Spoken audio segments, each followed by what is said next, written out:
What's up, vinyl maniacs, and welcome back to the channel. I've got some very sad news for you dedicated old school metal vinyl fanboys out there. And that is the fact that my black metal vinyl collection at this point is getting thinner and thinner by the day. Unsurprisingly so, since I've been selling loads of stuff for the past 7 months. The good news is that I still have plenty of them left for sale, which means there is still some life left in this channel, I want to believe. And also, of course, the good news is that my bank account is growing bigger and bigger every day, because this stuff sells for heaps of money. As you probably know, unless you've been living under a rock, these LPs literally sell for the price of gold these days. And the albums you're about to see in this episode, of course, are no exception to that rule. Starting off with Burzum, Hvis, Lyset, Os, original first edition, 1994 year of release. Now, on the back cover it says Misanthropy Records 1993, and I tend to believe that's when the label intended to put this album out, or at least when it was recorded. Perhaps they had the layout already done by that point, but the album itself only came out 1 year later, in around September 1994. And why do we know that? Well, because Discogs states so. Bloody hell no, Discogs is full of shit these days. Don't exactly trust every info you read there. Trust my own opinion instead. I bought it in September 1994. That's when I acquired both. First I bought the CD version, and then some weeks later, maybe 1 month later, I bought the vinyl you're seeing right now. Also, how do we know this? From the newsletter, which was included in all the 2000 units that Misanthropy put out. Now, this newsletter is very cheap, 4 pages little thing, which is not really easy to be found in the record. I suppose that most of the owners just lost it over the years. My copy still includes it, and that's why it costs the insane amount of money that the new owner paid for it. What is this newsletter all about? Just some generic drama info concerning what happened in Norway around that time, some mail order information, also some attack on Full Moon Productions. Full Moon Productions produce bootlegs, don't support them now. What happened was that Full Moon Production, there was like an American black metal label that put out some incredibly good albums, one of which was the first Mysticum CD, which is a timeless classic. But they did release some bootleg stuff, and one of those albums that they put out counterfeit versions of was indeed the first Burzum CD that came out on DSP Productions. I remember, like, I was browsing a mail order catalog somewhere around 1995, and I remember stumbling upon this shop that had I don't know, some 10 copies of what they claimed to be dead stock from the very first DSP original edition of the Burzum CD, and said, okay, why not? I mean, even if I already owned a copy, I would buy one more just in case I need it for future trades, whatever. And turns out it was a bootleg, and I remember, the front cover artwork was considerably darker. Also, the matrix of the CD wasn't actually correct, so be extremely careful, guys. Of course, the first Burzum CD got bootleg several times over the years. Be careful, you don't want to pay a small fortune for bootlegs. Visually, presentation absolutely stunning. Misanthropy Records definitely knew their shit when it came to vinyl manufacturing.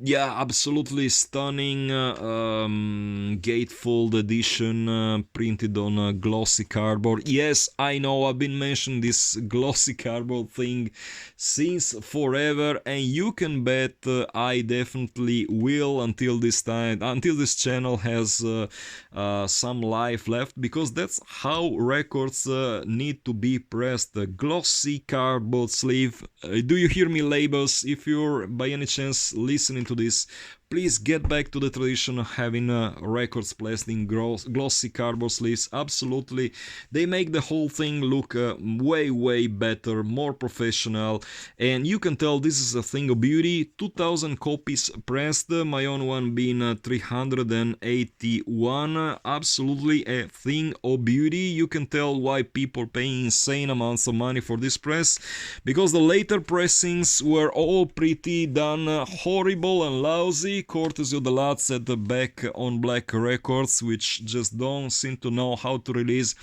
vinyl. Next up, it's Mayhem's War and Sodomy. Now, this is a bootleg of the Live in Zeitz East Germany November 1990 concert that was a few years ago released, professionally released and officially released by Peaceville Records. Now, this is the only way you could listen to the concert until when Peaceville put out the official thing. It's limited, as you have seen, to 333 hand-numbered copies, and of course the sound quality compared to the real edition, to the official edition, is kind of disappointing, but that's what you had at the time. If you wanted to listen to the concert, this was pretty much the only chance you had. It was either this or tape trading. Nothing really special needs to be said about this LP, rather tasteless cover artwork that takes us back to the horrors of World War II. Quite a collector's item if you're into the band, of course. If you're a completist, you want to have this one in your collection. As of me, I can definitely live without it, just like I can live without the Bestial Summoning The Dark War Has Begun LP. Now, this was like the second release that No Fashion Records put out. It is signed by Sephiroth, whom I had the pleasure to exchange a few words with when he played with Occult in Italy around 1999. Don't really remember the date, but around those times anyway. Now, this album didn't really age that well. The thing about it is that it's fully improvised in the studio. Yep, the band didn't really have songs ready at the time and decided to go fully improvised into the studio, which you can probably tell because this LP is literally full of technical mistakes.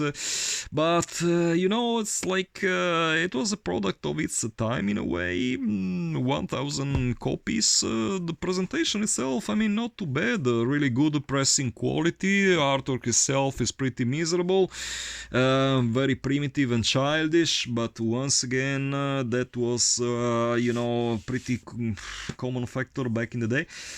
Sticker included. Now, Sephiroth sent me this one.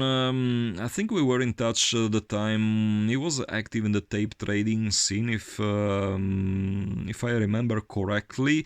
And he sent me this sticker next to some demo tape by the band. Pretty cool sticker. I think that the best thing about this band is the logo, actually. The logo definitely rules. Really love it. Very cool and cultish and everything. The music itself, well, kind of forgettable in my humble opinion, but yeah, I mean, probably a record you want to own if you're into black metal vinyl collecting, because in itself it was kind of unique release at the time, and I think I really can't think of many other bands improvising the whole thing.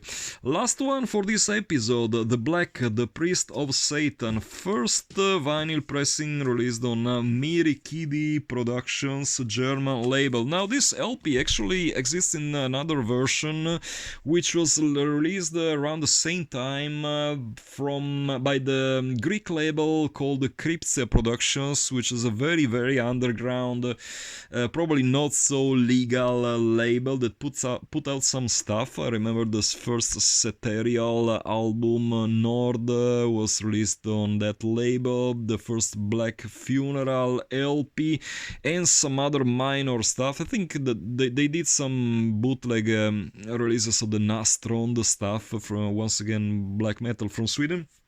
Bottom line, this is the first edition, limited to 666 copies, hand number. My own one is kindly signed by John.